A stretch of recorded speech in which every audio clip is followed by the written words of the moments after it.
Okay, sa Lucas chapter 19 verse 11. Lucas chapter 19 verse 11. Samtang naminaw sila niini misugilon si Jesus ug usa ka sambingay ngadto kanila.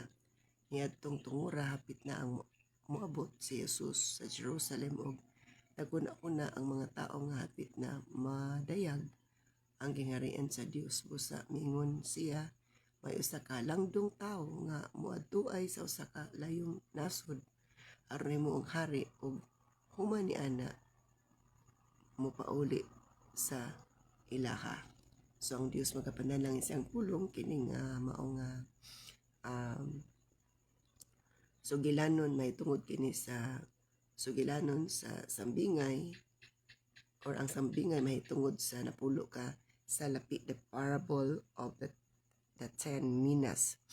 Ang mina, matod pa sa Bible, isa ka, ang mina is, nag-equivalent siya og 3 months wages for a labor, tulog. Ang isa ka mina, nag-equivalent siya og 3 ka bulan nga suhol sa usa ka magbubuhat. Again, a mina was about 3 months wages for a labor. So, sa ato pa sa Philippines, kung panalitan ibutang 500 a day, 500 a day, then times 10 man to ka minas. So that is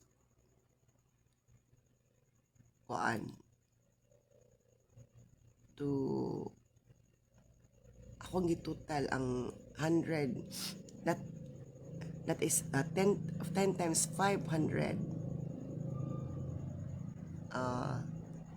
times 25 days kay na may Sunday dili man ta magtrabaho, that is 125,000, and times 3 ka bulan is kining 375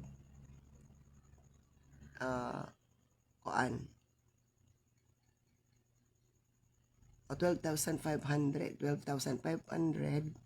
tapos kining times 3 months, dako gid siya nga kwarta, dako gid siya nga kwarta. So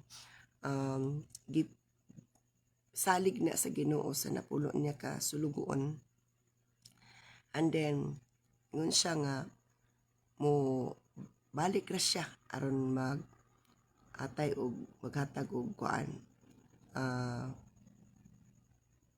mo follow up atong gibili niya nga napulo ka mina or salapi sa iyang mga napulo pud ka mga sulugoon.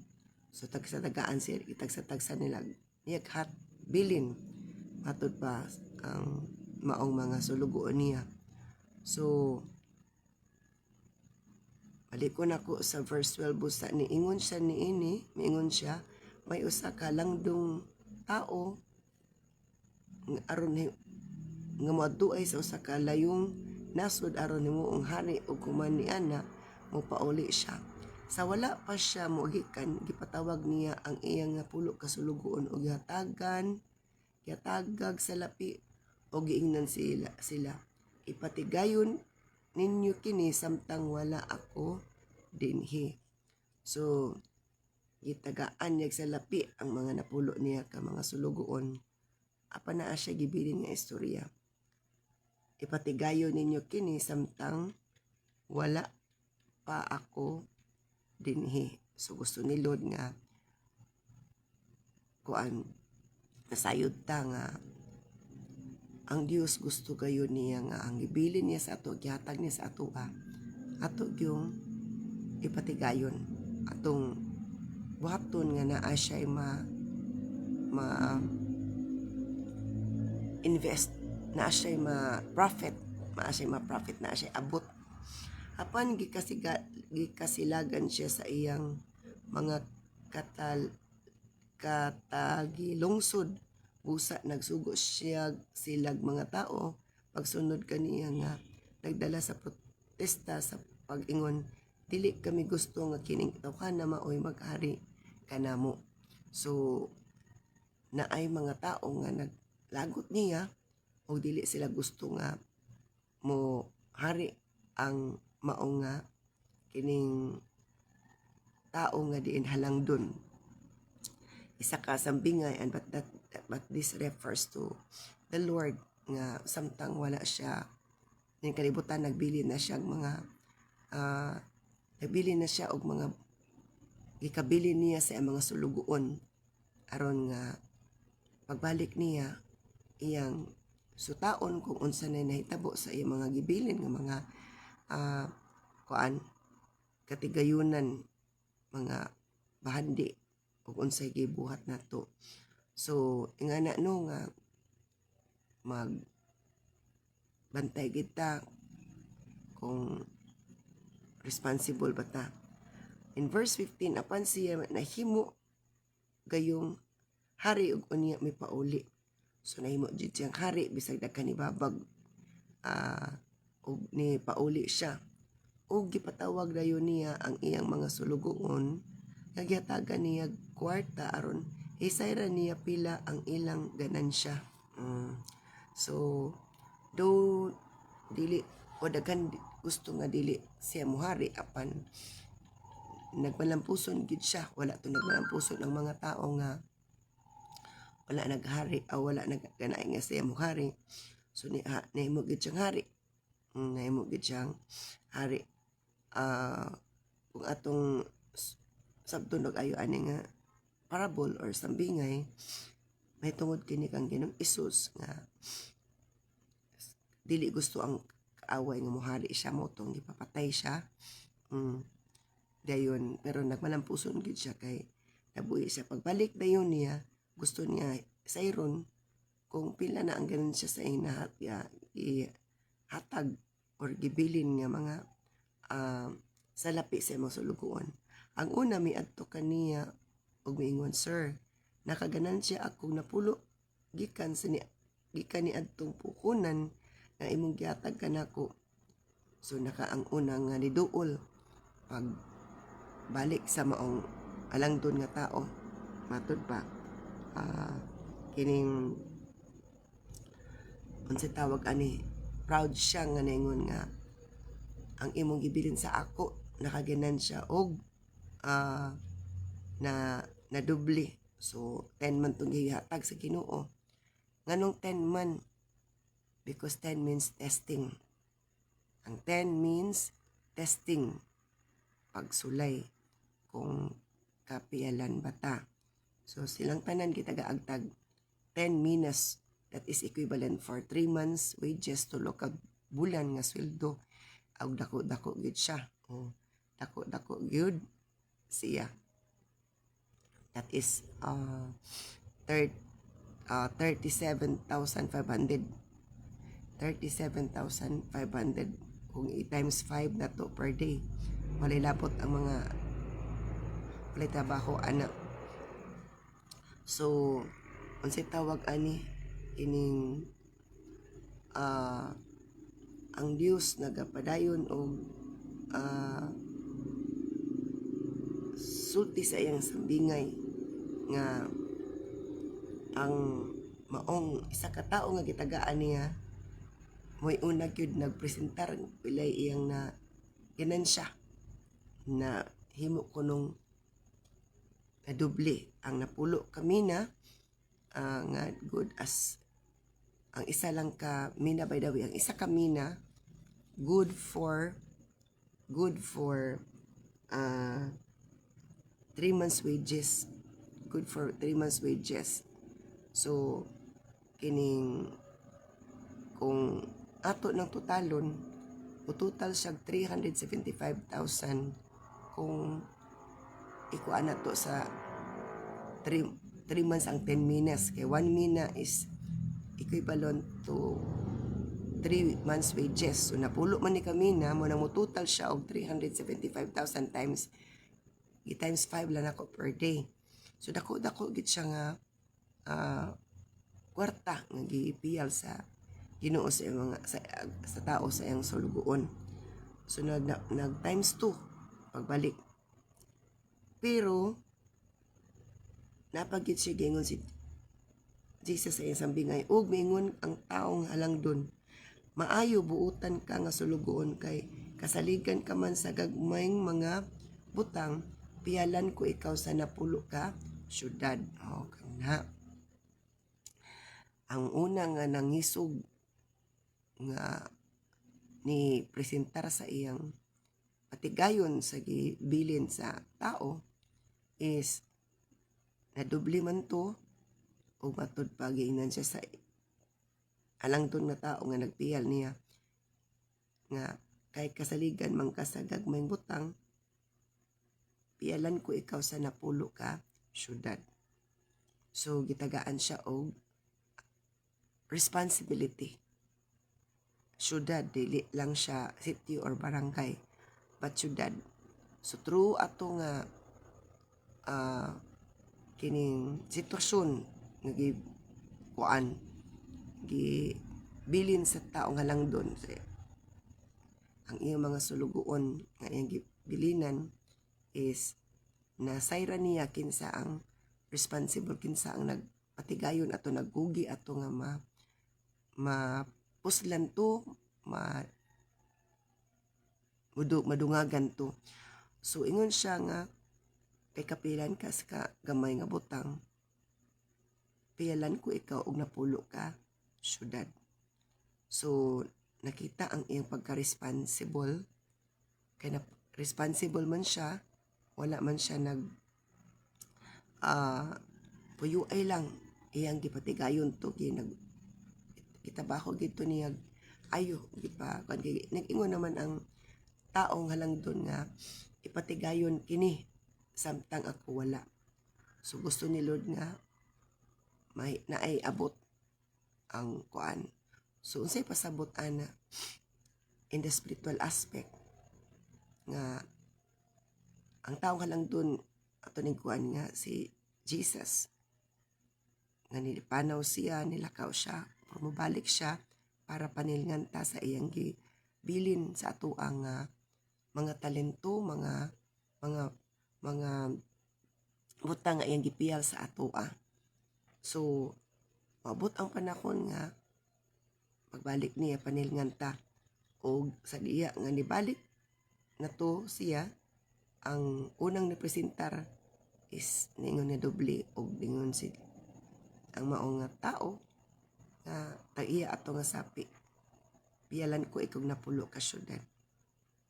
Muna nga si Jesus nagpadayag nga naay mga tao nga diin daghan gid sila og dakog scope ang ilang trabaho, ilang responsibility, because kaya nila.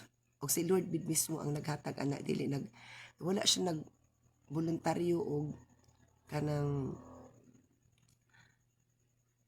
kuan ato nga siya mo gunit sa napulo ka syudad, og sa kuan pa negosyo pa i-assign ta ka sa napulo ka syudad, mo na imong jurisdiction, mo na imong responsibility, mo na imong area to do a business. So na mga tao, na mga lagad si Ginoo nga daghan kaayo ang ilang trabaho, dako kaayo ang scope sa ilang responsibility, ug ang si Lord ang nagkuan ana, si Lord ang hatag ana, dili siya voluntaryo nga mo trabaho ana nga napulo ka syudad, but it is really God's will nga mauna iyang scope sa iyang trabaho. O bisag unsa untog kuan kanang lali sa uban, that is God's given responsibility, not a voluntary nga gusto niya. In verse 18 sa Luke chapter 19 verse 18, miadto usab ang ikaduhang sulugoon ug miingon, Sir, nakaganan siya akong lima gikan sa punan nga imong gihatag kanako. Nakaganan siya 5 gikan sa punan nga gihatag. So remember 10 minas to siya nakaginansya siya 5. So nag-work gid siya. 5 ra iyang ginansya. Katong ganina is nag-double.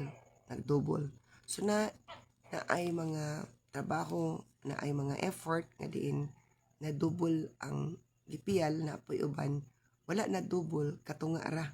Katunga ra ang napatigayon. Ug tan-aw na to ang diferensya ani no. Kay katong ikaduha ni presentar naman siya sa iyang naganansya sa gihatag sa maong halangtod nga tao ilang agalon. Isa 5 akong nakaganansya akong 5 gikan sa punan nga imong gihatagan nako. Ug verse 19 ingon ang halangtod nga tao, ang agalon ingon kaniya, piyalan ko ikaw sa 5 ka syudad. So kung unsay gitrabaho, unsay iyang ginansya, nagpadayag nga na responsibility. Na additional responsibility, by the way. Additional responsibility. So the number nga iyang gipatigayon that represents a city to handle. Diba katungan napulo ang napatigayon, nakaginansya po napulo sa ato pa na doble ang iyang kwarta. 10 cities ang gihatag niya nga kuan area nga iyang gipiyal nga iyang i-work out na pod. Katong 5 ang ginansya, 5 pod ka syudad ang iyang ipiyal. So piyalanta ni Lord sumala sa iyang gusto nga ipapiyal sa atoa, o matud pa sumala pod sa atong effort, sa atong gipakita nga kining unsa na pag trabaho sa iyang gipiyal sa atoa. Og makita sa nato diri nga that's just a test of the master sa ilang agalon kung kinsay kasaligan, kinsay kapiyalan, kinsay responsible, o kinsay maalamon. So dili ta mahimong maalamon kung dili nato ipatigayon ang mga butang nga gipiyal sa Ginoo sa ato, gibilin sa Ginoo sa atoa. So mo na nga, let's evaluate ourselves unsa ang gihatag ni Lord gibilin sa atoa. Kay panahon nga mobalik siya, panilngan niya unya kining tagaantag additional responsibilities. So mao na nga diri sa kalibutan na ay mga lain-lain nga scope sa trabaho, jurisdiction sa trabaho. Kay gipadayag na diri nga kung unsay atong gihimo, mag-equivalent na siya og area of or place nga atong assignment nga i-assign po ni Lord. Katong napulo ang naginansya, gipiyalan siya napulo ka syudad. Katong 5 ang ginansya, hapsa gihatag sa agalon, gitagaan siya responsibility 5 pud ka syudad ang iyang responsibility. So isa gito ka test lagi kung kasaligan ba, kapiyalan ba, mapatigayon ba niya, o nag-equivalent siya sa syudad ang assignment sa maong sulugoon. Nakaginansya og 5 pud ka syudad ang iyang jurisdiction nga iyang ipatigayon nga iyang andulan. Ug ang ikatulong sulugoon miadto kaniya og miingon, sir, ani ang imong salapi, giputos ko gayud kini og panyo. Kay naadlok ako kanimo tungod kay higpit kara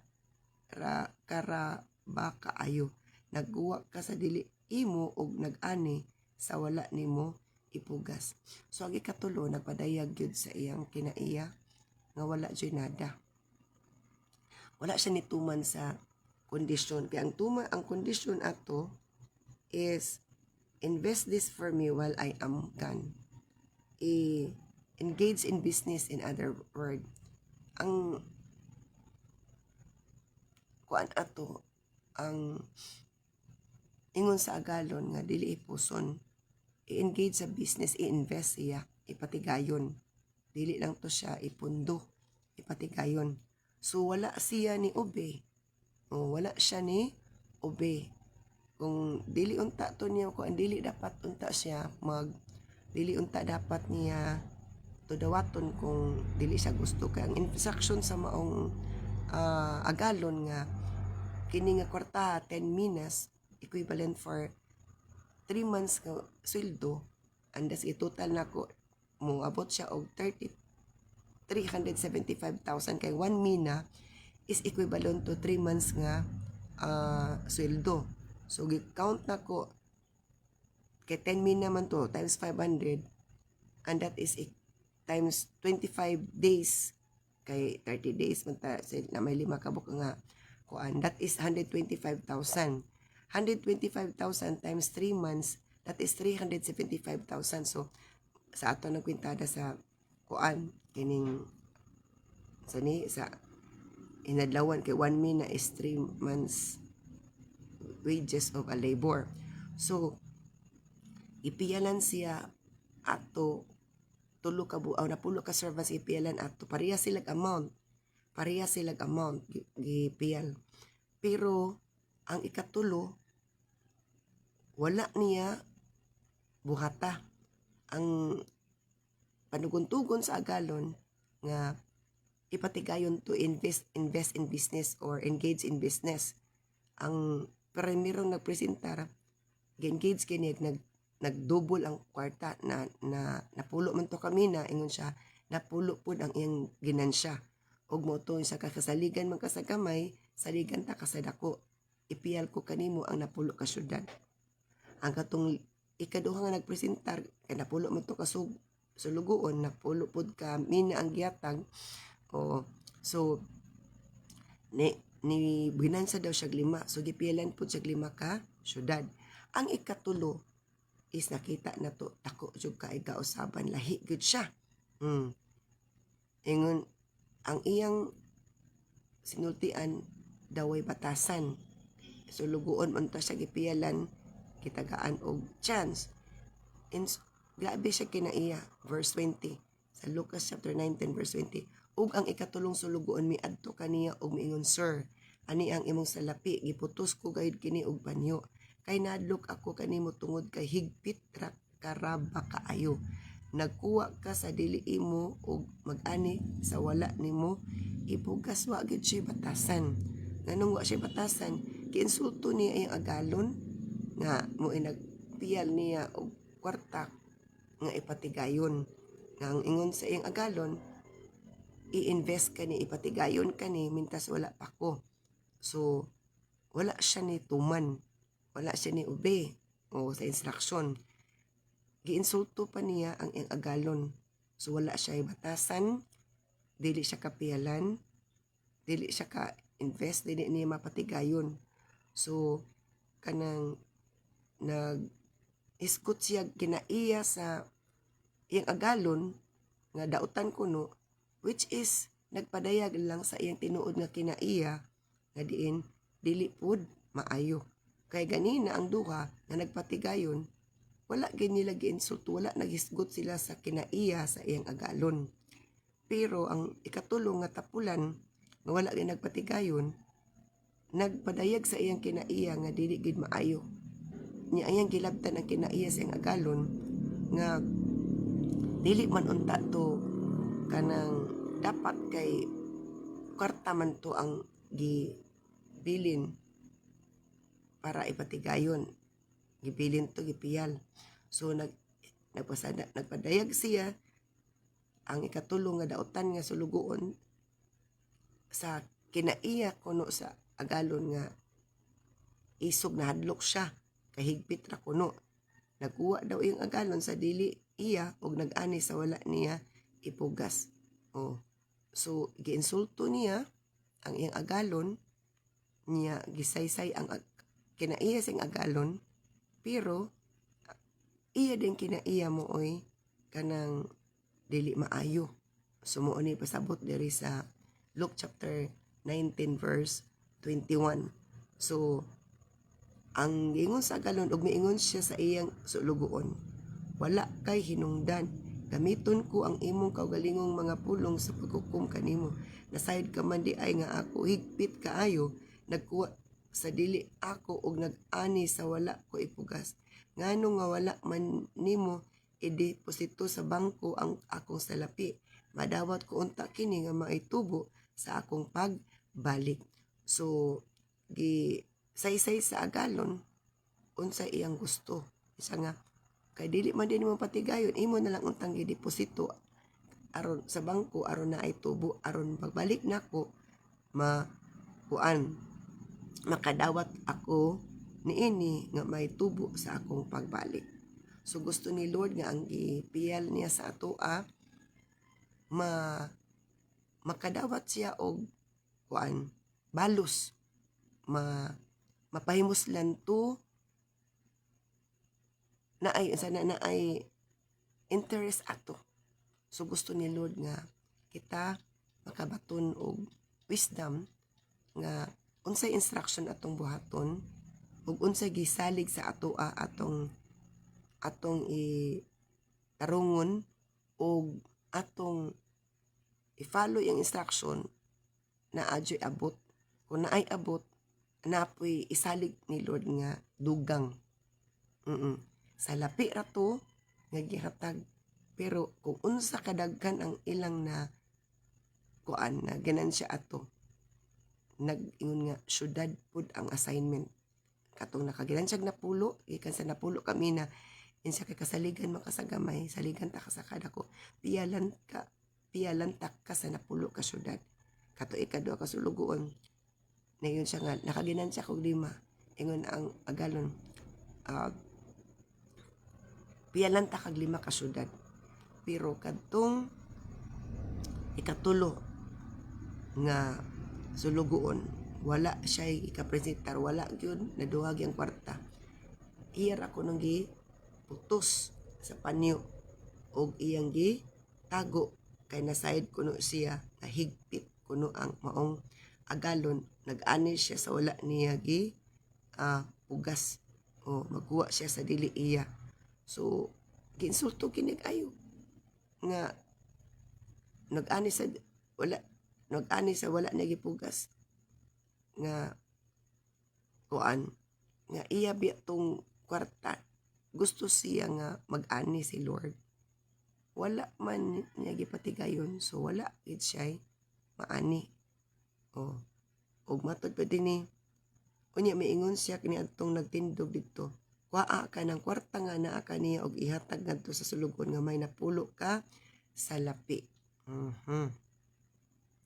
So katong napulo ka sa lapi nga na patigayon sa unang nga sulugoon nga nagpresentar sa iyang naginansya sa gibilin sa agalon, muoy makadawat sa kwarta nga gibilin atong ikatulo nga servant nga nagpresent nga wala niya gipatigayon. Sumuoto iyang reward nga ang wala nigpatigayon kaan ni Lord, o katong nagpatigayon og ayo dungagan pagid ang responsibility ug dungagan pagid ang iyang ipiyal. So kung unsa atong na discover sa atong self nga naay gidugang nga responsibility because we are responsible and we have a good character, then God is happy nga kita ingana ka lig-on, ingana ka maalamon, ingana naglakutay, ingana kining nagpursige sa kinabuhi para gid mabuhi, para malipay ang nagpiyal ang agalon niya. Is natagaan siya og more responsibility or greater responsibility. Pinaagi lang atong kipiyal. So kung wala to napiyali, dili siya matagaan og other responsibility, greater responsibility. So ang isa kami na nagipiyal, nagrepresenta og isa ka syudad kung mapatigayon. So dako siya. Una nga dili ta hibulong nga na ay tao nga daghan kay siya trabaho, daghan responsibility, kay ingon pinod itagaan tag responsibility sumala sa atong ability, sumala sa atong kinaiya, sumala sa atong pagpursige sa atong pagkinabuhi dining kalibutana. So just God is just observing us how we work and what kind of character we have unsa atong kinaiya. Ikatulo nga nagpresentar sa kwarta nga gibilin sa agalon is naghiskot siya karakter sa agalon pero iya ra din karakter ang mao dili maayo o gikasab-an siya o gikuhaan pagud siya og panalangin insa nga kanang waa kanang kwarta nga naa kaniya og ihatag verse 24 unya maingon siya kiniadtong nagtindog didto waan kanang kwarta nga anaa kaniya og ihatag ngadto sa sulugon nga may napulo ka salapi. So katong naay napulo ka salapi katong first nga sulugoon nga nagpresentar sa iyang nag-iron siya nga napulo double na ang kwarta nga gipiyal. Itagaan pagid siya additional nga salapi. Katong 5 di ba nganong murag unfair no kay dapat ihatag nito sa 5 kay kanang gamay-gamay ra man tong iya 5 ka syudad nya pero ang ipiyal dai sa Ginoo nga dugang kadtong dako kaayo og effort sa iyang pagtrabaho. So gitan-awtan ni Lord how we work hard, how responsible we are, how faithful we are, and how humble we are. Unsa ta ka mapausanon. So kung magpaubos ta is moto we don't care about the character of other people. Kay kining duha ka sulugoon wala sila nagisgot og kinaiya sa alang agalon. Pero katong ikatulo nga wala na gipatagayon ang gibilin sa agalon nga kwarta nga ang instruction ato ipatigayon na i-invest na engage na in business para madoble. Wala na gipatigayon gikuhaan pagid siya didto pagid gihatag sa napulo ang iyang na-invest. Katong 5 wala na gihatag sa 5 ra. Sa to pa nagdako ang kwarta nga gihatag niya atong permiro nga nagka ginansyang napulo. Kung atong sabton dapat dito na ihatag sa 5 kay kung kita pa buton dito ihatag sa 5 kay 5 ragod tong iyang nakuan o aron makuan. Kung hatagan po tog 5 dito ihatag sa 5 mas greater ang iya kay 50 naman pero dito gihatag sa dako kay kung kapiyalan lagi ta sa gamay kapiyalan ta sa dako. So obserbahan ta ni Lord kung kapiyalan ba ta, kasaligan ba ta, o mapabsanon ba ta. So naay gikuhaan ni Lord katong wala gipatagayon apan katong nagpatigayon gidungagan pagid og idungagan og dako pagid nga syudad, daghan pagid nga syudad ang gipiyal nga imong responsibility ikaw mo patagan ay na ikaw mo work out ana nga syudad. So inga na mo nang daghan alagad sa Ginoo nga nagkabisig samot because gitagaan og area nga mooy assignment nga didto mag-workout i-workout na didto ang akong gipabilin nga kwarta nga bahandi para imong patigayon. So ingana no nga ang ingon din ni Lord sa bingay sa Lucas chapter 19 verse 25 miingon siya kaniya apan sir doon na siya'y napulo ka kwartang bulawan o kwartang bulawan verse 25 ako sandali sa kwartang but pastor they said he's already 10 pounds naana siya'y 10 minas nanay 10 unya may tubag siya sultian ko kamo nga ang tanan nga ana ay iya dungagan apan siya nga wala gayo iya bisan pa ang jutay nga naa kaniya kuwaon pa gayud. So yung three, yes, the king replied, to those who use well what they are given, kato nagamit pag-ayo sa gihatag sa hari or agalon, even more will be given, dungagan pagdaghan. But from those who do nothing, katong walay gibuhat, even what little they have will be taken away. Katong walay gibuhat, ang naa kanila is bagakwaon sa Ginoo. Kay gusto ni Lord, matabako ta, ipatabako, ipatigayo na to ang gihatag ni Lord sa ato ang mga gipiyal. Ang gipiyalan man to, tang napulo gid sila ka mina, ang napulo pud ka servant, gibakin gid sila. Napulo ka servant, tang napulo ka mina. Balikon ako, ang isa ka mina, equivalent siya 3 months wages of labor. Tulo ka bulan nga sweldo. So tulo ka bulan nga sweldo, kung napulo ka mina times 500 ang nako per day, that is 12,500. And then kay 3 months man, that is 375,000. 375,000. Ug mo nang gipiyal og na dublito sa isa ka servant, ang isa natunga ra. Ang ikatulo, wala gyud na himo mo ra gyapon, kay wala man nagigamit, wala man nag-invest, kay nganuman tapulan man siya. Tapulan kung kanang daot pa gid siya kinaiya, maot pa gid siya kinaiya. Katong duha, dili tapulan, dili pud maot og kinaiya, kay wala nagisgot og kinaiya sa agalon.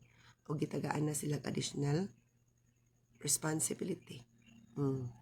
Gitagaan ang napulo, napulo ang na-invest, ang napulo ang naginansya, napulo ka syudad ang iyang responsibility nga iyang trabahoon. Ang lima ka syudad ang gihatag sa Ginoo nga iyang responsibility ang iyang trabahoon. Ang ikatulo, wala siya trabahoon, kay wala siya gipiyali o gikuhaan pa gid siya. Gikuhaan siya og katong bilin nga 10 minutes.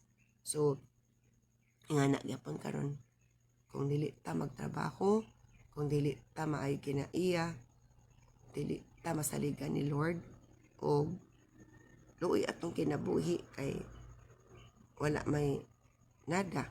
Apan kung mag-arong ta, nindot, pero magkabisi gid siya sa mot. So gusto nilo makita tani nga magkabisita sa pagtrabaho, o magtarong gid ta pagtrabaho, kay proud si Lord nga nanabako ta nga responsible, humble, and faithful. Nga na. O sa balikon ako sa verse 25, may unsa ingon sa galon, maingon siya kaniya katong nagreklamo, apan sir, do na siya napulo ka kwarta kang bulawan, unya may tubag siya, sultian ko kamo. So ang general, sultian ko kamo nga ang tanan nga ana ay iya dungagan, apan siya nga wala kayo iya, bisan pa ang jutay nga naa kaniya kwaon pagayod. In verse 27, the last verse, ani nga parable or sambingay, ug karon may tungod sa akong mga kaaway nga dili gusto nga maghari ako kanila, dala sila dinhi og pamatya sa akong ato bangan. So nasuko si Lord sa mga kaaway nga dili gusto siya nga ipahari. Di ba? Gusto muhari siya, kay usama gito siya kahari, pero katong ang mga tao nga dili gusto muhari, nagsuko, gababagan siya muhari, apan naghari gid siya, nagmalampuson gid siya. Because yun ako, this speaks about Jesus nga kuan siya, gipatay siya sa mga tao nga wala kasabot kaniya, nasuko sa iya, disrespect siya, kay wala sila kasabot kinsa di ito, wala sila kabalo nga savior to si Jesus. Pero para sa uban, tao nga walay pulos, tao nga walay hinungdan, nga angay nila silutan. Apan sa uban is alang doon siya, balaan siya, naa siya dako nga kining otoridad, apan nagpaubos lang gid siya tungod kay dili siya garbuso, humble man siya. So the humble, the faithful, ang maayong kinaiya is bulahan jud na ay mga blessing dagko, masamot siya gabisi sa kinabuhi because gusto ni Lord nga mabisi tag buhat sa mga bulaton na gipiyal sa ato para nga kanang dako tag maabot og daghan tag matabangan og mahimo tang example sa uban nga kugihanta maay tag kinaiya, matinud-anon ta, mo respeto tag agalon, mo respeto tag tao. Ngana. So katukon ng mga kaaway niya sa maong hari, sa maong agalon is ipadto kuno iyang mga kaaway kay gusto kuno niya nga silutan. So unsa ipasabot panahon sa paghukom katong wala mo dapig sa Ginoo, silutan apan katong ni dapig dili silutan, kinabuhi nga walay katapusan, kinabuhi nga uban ang agalon nato nga maong Ginoo, siya atong Lord, siya atong Savior. We can be with Him.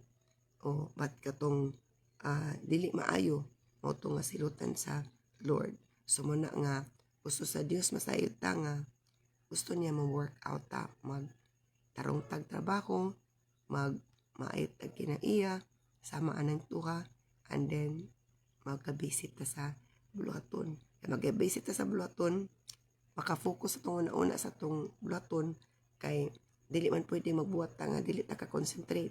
So para makakonsentrate ta, we have to think good things pertaining to our work, not pertaining to the character of others. Ito na una man ang ikatulo sa kinaiya sa agalon. Pero ang isa, ang duha, wala na ko una sa karakter sa agalon. Isog kuno, ana. Ingana no. So, salamat ta sa Ginoo sa iyang sambingay nga dili na ta maguna-una sa karakter sa uban. We have to focus our duties and responsibilities so that naatay abot ug naay additional nga kining responsibility ihatag sa Ginoo sa atoa. So the more we are given kining the moment nga gitapiyalan ta ni Lord og ato nang ipatikayon, that equivalent to a city nga ipiyal po ni Lord sa atoa. So greater responsibility as we are responsible person. And humble. Responsible, humble, faithful, and then kining diligent. Muna nga mga assets nga magmanampuson ta sa kalibutan ug dako tag matabang, daghan tag matabangan ug mahimuot si Lord sa atoa kung ato nang pagabuhaton, because mauna ang gusto ni Lord nga ato jung buhaton aning kalibutan na mapuslan ta. Mapuslan ta sa Ginoo, daghan tag matabangan nga tao, daghan tag maserbisyuhan, kay mauna ang pinaka ultimate nga sa Ginoo nga ihatag sa ipiyal sa atoa if we are responsible and we are diligent.